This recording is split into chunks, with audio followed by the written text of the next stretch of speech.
Hello student, today we are going to discuss about the erythropoiesis. So, erythropoiesis, the name itself suggests the origin, development and maturation of the RBC, that is erythropoiesis. And if we think about the all the cell that present in the blood, so that is hemopoiesis. Okay, so we learn about this topic, erythropoiesis. So the process of production of the RBC, it is called erythropoiesis. So as you know, the lifespan of the RBC is 120 days. So after this 120 days, RBC break down. So hemolysis of RBC occur.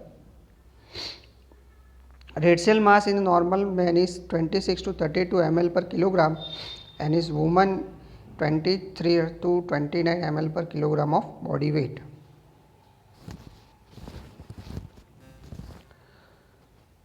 So erythropoiesis is defined as a process of formation of the RBC. This is an important component of hemopoiesis. So there are the three stages of erythropoiesis.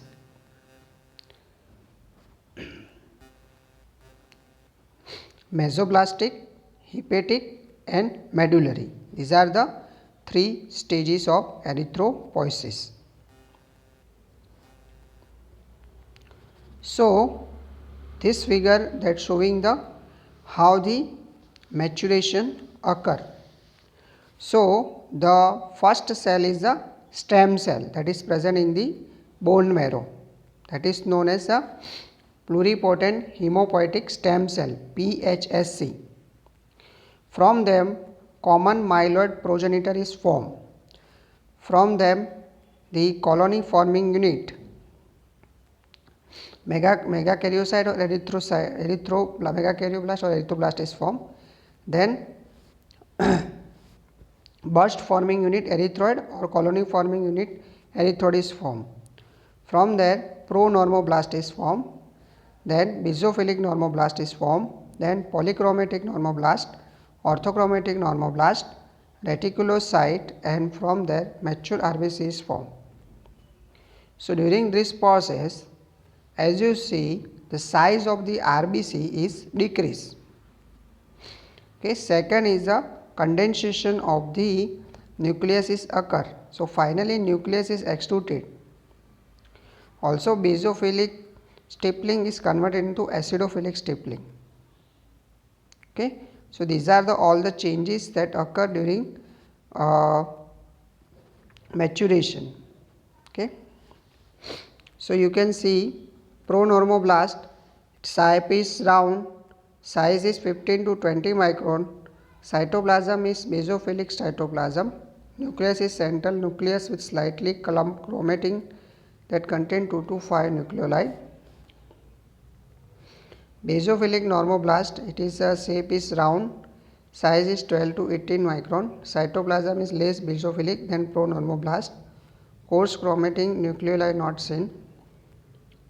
Polychromatic normoblast, shape is round, size is 10 to 15 micron, cytoplasm is polychromatic due to homogeneousness of the cytoplasm, nucleus is deep staining and coarse chromatin, no nuclei. Orthochromatic normoblast, round shape, size is 7 to 12 micron, well homogeneous cytoplasm begin to condense and become pycnotic, eccentric or partially extruded. Reticulocyte, cell stain bluish and larger than normal red cell, demonstrated by supravital staining. And RBC is biconcave shaped, is 7 to 8 micron in the diameter. BFU means burst forming unit and CFU means colony forming unit. That is megakaryoid and erythroid. So site and stages of erythropoiesis. Mesoplastic stage. So during intrauterine life, The erythropoiesis first take place in the mesoderm of the yolk sac and mesoderm of the body. So this is called the mesoblastic stage. During this stage, erythropoiesis is intravascular. Hepatic stage, from the 5th week of gestation, the erythropoiesis take place in the liver and the spleen, that is hepatic stage. So first is the site of erythropoiesis is mesodermal yolk sac, that is mesoblastic stage. Then from 5th week, hepatic stage. After that, medullary stage, that is from 5th week or 5th month onward of intrauterine life, the bone marrow starts forming the RBC.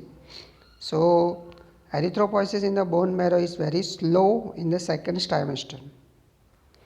So medullary erythropoiesis become more effective toward the end of the third trimester.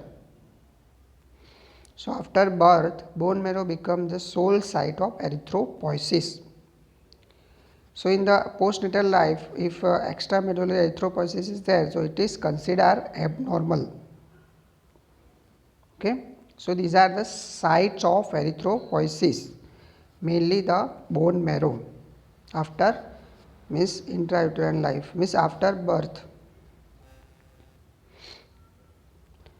Till adolescence period, marrow cavity of all the bones are involved in the erythropoiesis, after which erythropoiesis regress in the limb bones.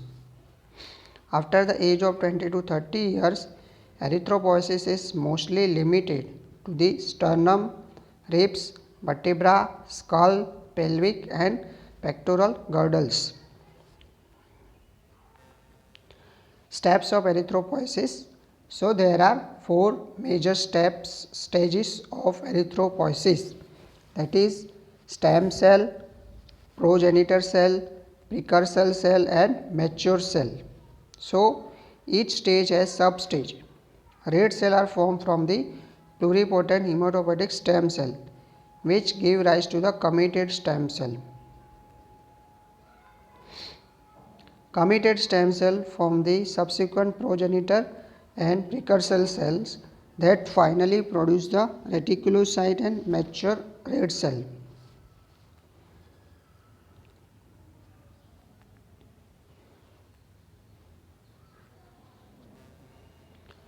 So in general, during erythropoiesis, the following cellular changes take place.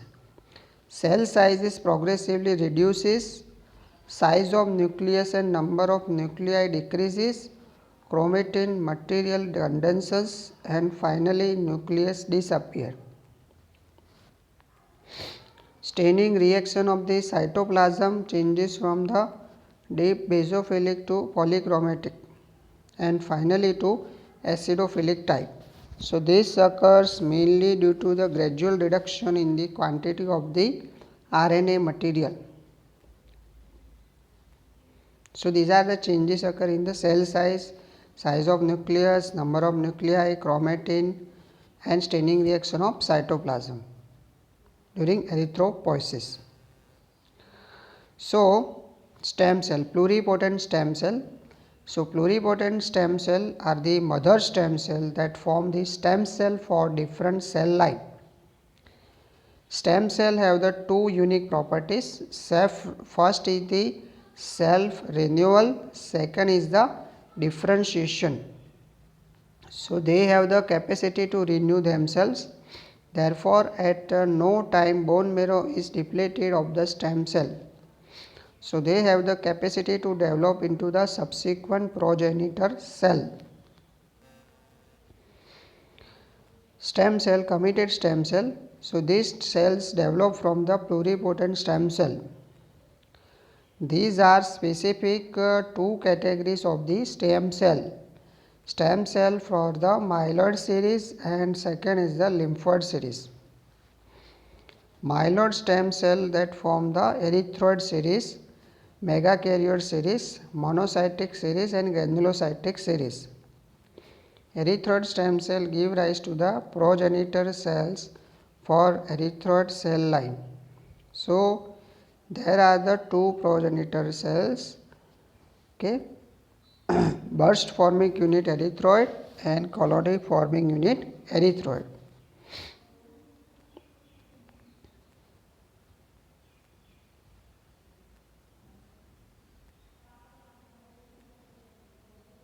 Okay. So first is the pluripotent stem cell. Okay, committed stem cell develop. First is the pluripotent cell set. From them, committed stem cells are developed. There are two categories: stem cells for myeloid series and lymphoid series. So myeloid stem cell that form the erythroid series, megakaryoid series, monocytic series, and granulocytic series. Erythroid stem cell that give rise to progenitor cells for erythroid cell line. They are burst forming unit erythroid and colony forming unit erythroid. So two types of progenitor cell, burst forming unit and colony forming unit erythroid. So these two, burst forming unit erythroid and colony forming unit erythroid, develop from the common progenitor, colony forming unit megakaryoid and erythroid. So burst forming unit erythroid progenitor cell that give rise to large number of colony forming unit erythroid cell. Colony forming unit erythroid are the colony forming unit erythroid progenitor cells that give rise to the moderate number of the blast cells of the erythrocytic series. So thus burst forming unit erythroid forms the colony forming unit erythroid, which in turn forms the blast cell. That is erythroblast.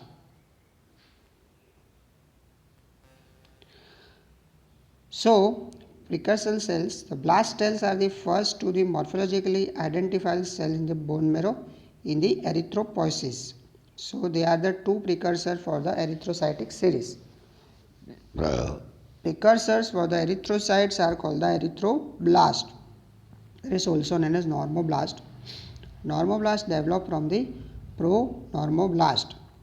So there are three forms of the normoblast: early, pro-normoblast, intermediate and late. Okay. So they are the early, intermediate, late normoblast. Pro-normoblast or pro-erythroblast, that is the first blast cells to appear in the bone marrow and first identifiable cells of the erythrocyte series. So what are the characteristics of the pro-normoblast? So this is a large cell having the diameter of about 15 to 20 micron. Cell is irregularly rounded or slightly oval. The cytoplasm is less in amount and occupies about 20% of the cell. So presence of the high concentration of the polyribosomes that make the cytoplasm intensely basophilic. Pronormoblast cytoplasm has a high content of RNA, which indicates the vigorous protein synthesis in the cell. The nucleus is large and occupies the 80% of this cell. So it contains the multiple nucleoli. Mitosis is present and hemoglobin is not formed in the cell. So this is all the characteristics of pronormoblast. So in that, cytoplasm has high content of RNA, nucleus is large and occupies 80% of the cell, multiple nucleoli is present, mitosis is present and hemoglobin is not formed. Then comes the early normoblast, that is also known as basophilic erythroblast. So this is the first erythroblast to appear in the bone marrow, that is basophilic erythroblast or early erythroblast or normoblast. So features are the diameter of this cell is 12 to 18 micron. Cell exhibit the active mitosis. Cytoplasm is scanty, deep blue and basophilic. The basophilic cytoplasm is due to continuation of many polyribosomes in it. So therefore early normoblast is also known as basophilic erythroblast. Basophilic erythroblast or pro-erythroblast, the nucleus is very large. Nucleus is large, occupies 3/4 of the cell area. The nucleus is composed of dark violet heterochromatin clumps that interface with the pink clumps of the euchromatin. The chromatins are connected by linear strand. This often gives the nucleus the appearance of wheel spoke. Hemoglobin appears first time in this cell in the erythropoiesis. Intermediate normoblast, that is polychromatic normoblast. This is also known as intermediate erythroblast. This appears following mitotic division of the early erythroblast. So, which are the features of intermediate erythroblast? The cell is very small than early normoblast and having the diameter of 10 to 15 micron. The cytoplasm changes from the blue to pink as the hemoglobin dilutes the polyribosome content. The nucleus is small and occupies about half of the cell area. The distribution of the heterochromatin clumps in the nucleus that gives the appearance of the checkboard pattern. So, there are no nucleoli, that is polychromatic erythroblast. Hemoglobin synthesis increases, which make the cell acidophilic, and the presence of the RNA material that makes the cytoplasm eosinophilic. Thus, the mixture of the acidophilic hemoglobin and eosinophilic RNA in the cytoplasm that makes it polychromatic. Therefore, intermediate normoblast, it is also known as polychromatic erythroblast. Late normoblast, that is known as orthochromatic erythroblast. This is also called late erythroblast. So, this is produced by final mitosis in the erythropoietic series. The features are so this is the smallest in the erythroblastic series and mitosis is absent. Cytoplasm is deeply eosinophilic, giving the appearance of the orthochromatic cell. So, this is known as orthochromatic erythroblast. Orthochromatic erythroblast, late normoblast. The nucleus is small and pycnotic at the beginning. Sometimes the dark nuclear chromatic materials are arranged in the typical pattern to give the appearance of the cartwheel appearance. So, finally, the pycnotic nucleus is disintegrates. Hemoglobin synthesis increases and almost get complete in this stage. So, that is a orthochromatic erythroblast. Mature cell, that is reticulocytes. So, reticulocytes are the immediate precursor of the RBC. So, they are also known as juvenile cells RBC. They are the mature cell with full complete complement of the hemoglobin. They are slightly larger than the red cell.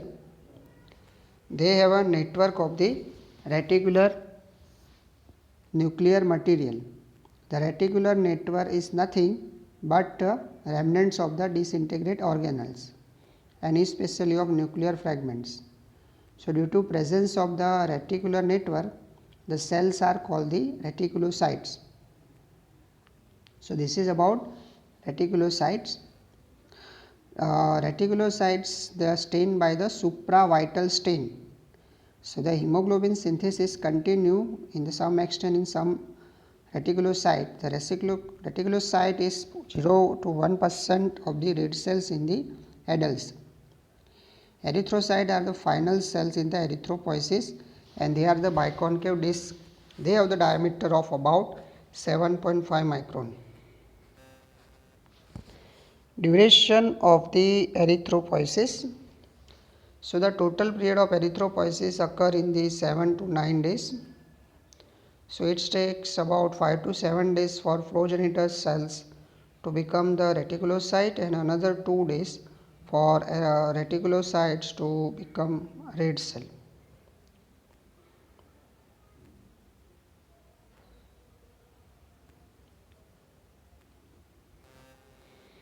How the regulation of erythropoiesis occur? So, there are many factors that control the erythropoiesis. So, in physiological condition, the total cell mass is maintained at its optimal size by suitable adjustment in the rate of the erythropoiesis. So which are this table that showing the factors controlling erythropoiesis? Hormonal factor, erythropoietin, androgens, estrogen, thyroxine, and anti-pituitary hormones. Growth hormone, thyroid-stimulating hormone, ACTH, adrenocorticotropic hormone, LH, FSH, and prolactin, corticosteroid, and interleukin. These are the hormonal factor. Dietary factors are vitamins, vitamin B12, folic acid, vitamin C, proteins, and minerals. Other factors are intrinsic factor, chemical factors, environmental factor, and drugs. Feedback control. In animal, the spleen is the reservoir of the RBC, but not in the humans. So there is no specific origin of the signals from the particular reservoir for the production of the RBC, and there is no anatomical tissue feedback for erythropoiesis. The mechanism controlling erythropoiesis can be broadly divided into two categories: functional feedback and end product feedback. Functional feedback is a feedback that originates from the tissue signaling the rate of their requirement, which is normally served by the red cell. Red cells supply the oxygen to the tissue, and therefore oxygen requirement of the tissue. It is the major functional feedback for the red cell production. So erythropoietin is the chief mediator of this functional feedback. End product feedback. The end product feedback is due to the production of the red cell destruction. So it is believed that products released from the RBC destruction that influence the red cell production. So this is supported by the observation that hemolytic anemia is associated with the more erythroid hyperplasia and reticulocytosis than hemorrhagic anemia of equal severity. The precise mediator of the end-PET feedback is not clearly identified, though in vitro studies have demonstrated the stimulatory effects of the hemin on the erythropoiesis. So this is end product feedback. Which are the factors controlling the erythropoiesis? So they are divided into three categories: diet, hormonal factor, dietary factor, and other factors. That is factor required for maturation. So the hormonal factors in that, first is the erythropoietin, that is a hormone. So in 1906, the history is that 1906 French professor Dr. Paul Carnot and associates suggested hypoxia that generate the humoral factor that capable of stimulating the RBC production. So in 1950, the Kurt Reisman provided a strong support for the existence of the hormonal mechanism, and after a few years later it was named as erythropoietin. In 1957, Jacobson and co-workers found that erythropoietin is produced by the kidney. So source is erythropoietin is produced mainly by the interstitial cells in the peritubular capillary bed of the kidney. So it is also produced by the juxtaglomerular cells and extraglomerular mesangial cells of the kidney. So kidney secrete about 85% of the erythropoietin. The rest is comes from the liver, 15%. So the non-parenchymal are Kupffer cells of the liver and perivenous hepatocyte that produce the erythropoietin. There are also evidence that erythropoietin is also produced in the brain, uterus, and oviducts.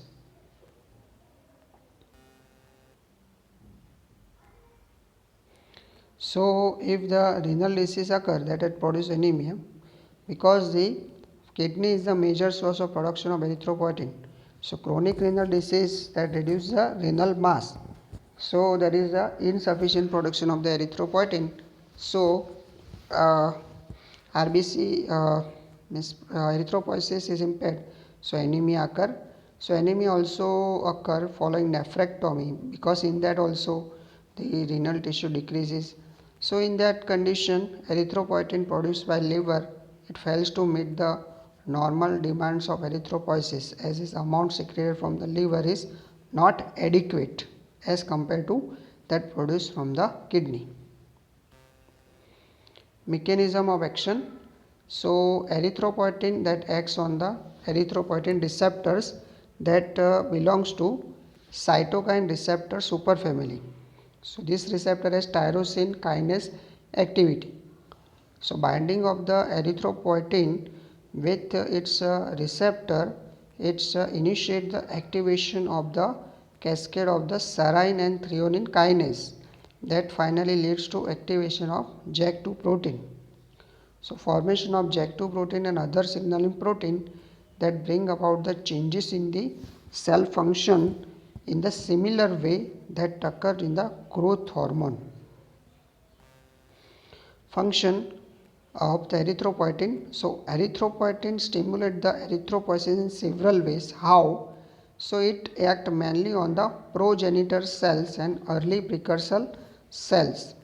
So it especially stimulate the burst forming unit erythroid and colony forming unit erythroid to form the pronormoblast. It decreases the cell cycle length of the precursor cells and it also enhances the mitosis. It facilitates the maturation of the normoblast. It increases the hemoglobin synthesis in the normoblast. It acts on the stem cell to promote their transformation toward the erythroid series. It stimulates the release of the immature erythrocyte into circulation, that is the reticulocyte. Regulation of erythropoietin production, how it occurs. So factors regulating erythropoietin production can be divided into two factors, that increasing and decreasing factors of the erythropoietin production. So which are the factors that increase the erythropoietin production? So hypoxia, low blood volume, anemia, lung disease and hormones like epinephrine, norepinephrine, androgen, thyroxine, prolactin, ACTH. These are all the facilitate the erythropoietin production. Factors that decrease the erythropoietin production are the estrogen that inhibits the erythropoiesis, adenosine antagonists such as thiopyline decrease the erythropoietin secretion. So these are the factors that regulate the erythropoietin production. Metabolism. Erythropoietin is inactivated mainly in the liver. The usual half-life of erythropoietin in the circulation is about 5 hours. If the carbohydrate component, especially the sialic acid residue of erythropoietin molecule is damaged, then half-life is shortened to 5 minutes.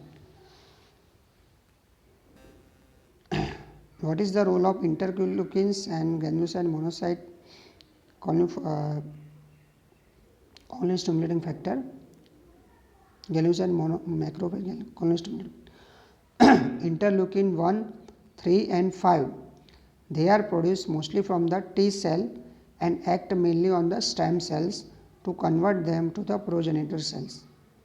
Granulocyte macrophage colony stimulating factor, which is produced from the T cells, endothelial cells and fibroblasts, stimulate the production of the committed stem cell. Androgens stimulate the erythropoiesis. This is the major cause of higher RBC in the male because the androgens stimulate erythropoiesis. Red cell count same in both gender till puberty, but after the androgens stimulate the erythropoietin production, so it directly stimulates the erythropoiesis. So this is the role of androgen in the erythropoiesis. Estrogen inhibit the erythropoiesis. So estrogen inhibit the erythropoiesis by inhibiting the erythropoietin production and also decreasing the response of the stem cell to erythropoietin.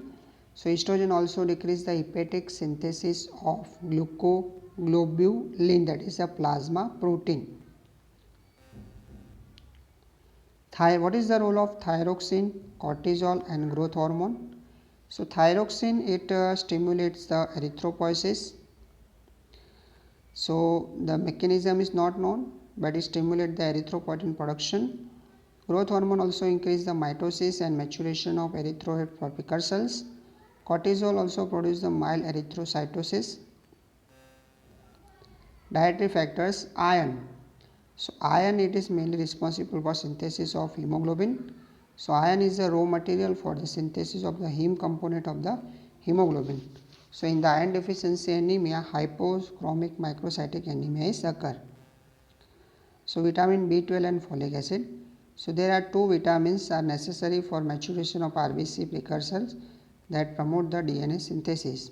So for synthesis of DNA, thymine is required and tetrahydrofolate is necessary for thymine synthesis, which is formed from the folic acid. So folate, after its absorption from the intestine, it becomes the methyl tetrahydrofolate in the blood, which in the tissue becomes a 5,10-methylene tetrahydrofolate, the active form of the tetrahydrofolate, and this promotes the formation of the deoxythymidylate from the deoxyuridylate, which is required for synthesis of the DNA. So therefore, in the folate deficiency leads to arrest of mitosis and chromosomal division in the absence of the DNA synthesis. So this is the flow chart how this interaction and role of folic acid and vitamin B12 in the DNA synthesis. Vitamin B12 promotes the conversion of the methyl tetrahydrofolate to active tetrahydrofolate, and methyl tetrahydrofolate accumulates in the cell, that is known as methyl tetrahydrofolate trap. So vitamin B12 deficiency causes arrest of chromosomal division. In fact, folic acid and vitamin B12 interact with each other for synthesis of the DNA. Thus, in the deficiency of these two vitamins, megaloblasts are produced in the bone marrow instead of the normoblast. So therefore, this resulting anemia is known as the megaloblastic anemia, that we discussed in detail during the anemia lecture. So megaloblasts produce the macrocyte that manifests as macrocytic anemia, that is the size of RBC is larger. Okay. So this is the peripheral cell picture in the megaloblastic anemia. Peripheral blood smear demonstrates the macrocytosis. You can see the size of RBC larger and hypersegmented neutrophilic cell. If we see the bone marrow aspirate, also show the megaloblast. So first picture is a peripheral blood smear and second is the bone marrow aspirate. So protein also required for the synthesis of the globin component of the hemoglobin. So therefore protein deficiency is associated with the hypochromic anemia. Other nutritional factors are vitamin C that help in the absorption of the iron. Therefore vitamin D deficiency also called anemia.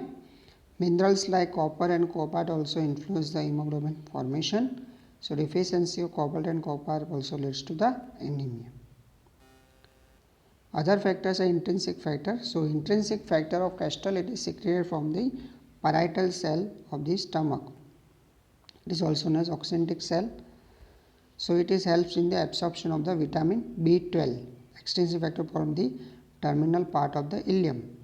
So intrinsic factor of Castile deficiency that produces the pernicious anemia, also known as megaloblastic anemia.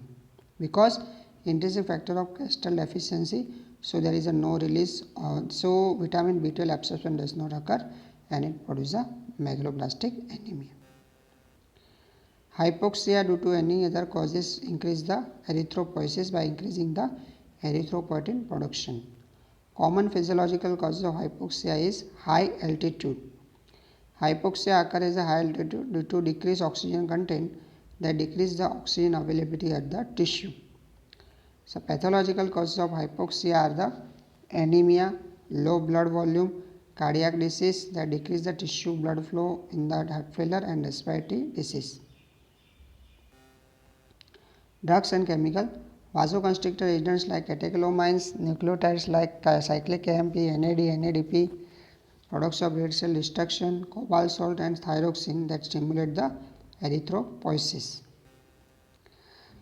What is effective and ineffective erythropoiesis? So under normal condition, the most of the RBC produced in the marrow are actively alive or have the potential to live the normal lifespan, that is known as effective erythropoiesis.